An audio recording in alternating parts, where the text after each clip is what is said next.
Hi.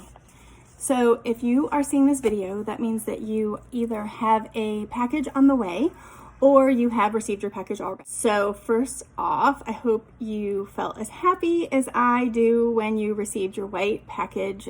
I'm going to show you how to set up the palette that you just received. There's no wrong way to do things. I'm showing you the way that I use just because for me it's the most comfortable when I'm teaching people how to do it. Grab your stuff and let's put it together. So you got a palette and you would have gotten either a 2-layer palette or you would have gotten just a 1-layer palette based on the number of tins that you have. You're gonna do the first layer is gonna be the top layer, and that is gonna be your main colors.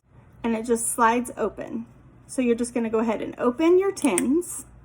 If you purchased eyeshadows, they're gonna come in little plastic containers like this. And you're just gonna go ahead and open the plastic.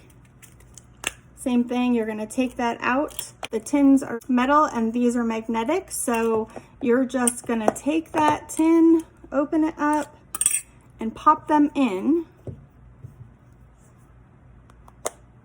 Just like that. But first I'm going to tell you what order. So if you have a 4 palette, what you're going to do is you're going to slide your tins out and you're going to place them in this order in your palette.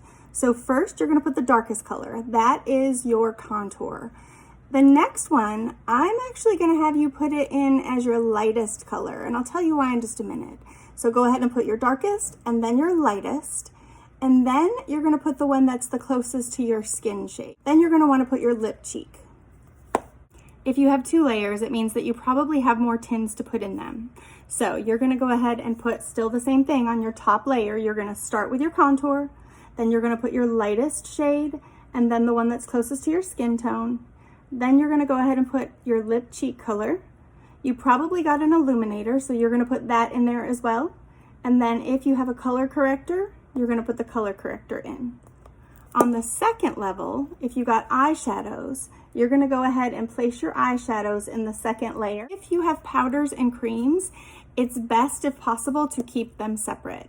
The reason why is that you're going to get a little bit of fallout from your powders and you don't want that to mix in the cream.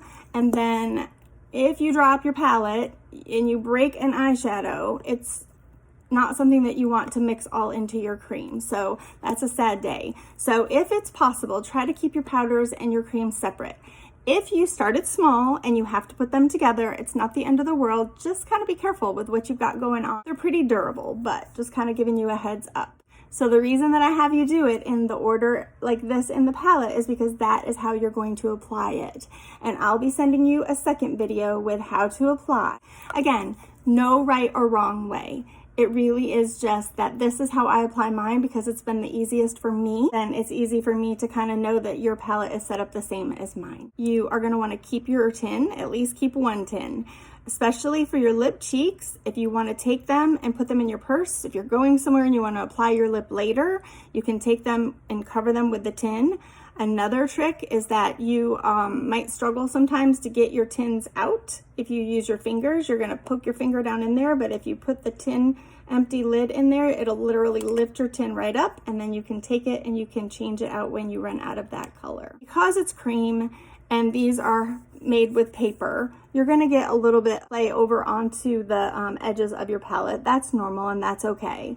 What you're going to want to do though is if you purchased a Seint brush, you're going to want to invest in some brush cleaner eventually because you're going to want to clean your brushes about once a week. Spray a little bit of this on a like a 2x2 or a cotton ball, and you can take that and you can actually wipe that all the way around, and you can clean up anything on the outside or the inside, and it's going to clean all the marks off. It's also going to keep it clean and sanitized and looking fresh. So there's something about having your nice clean palette when you open it up and it's pretty. I'm happy for you to try this. I hope this made it easy, and look for my second video on how to apply. Thanks.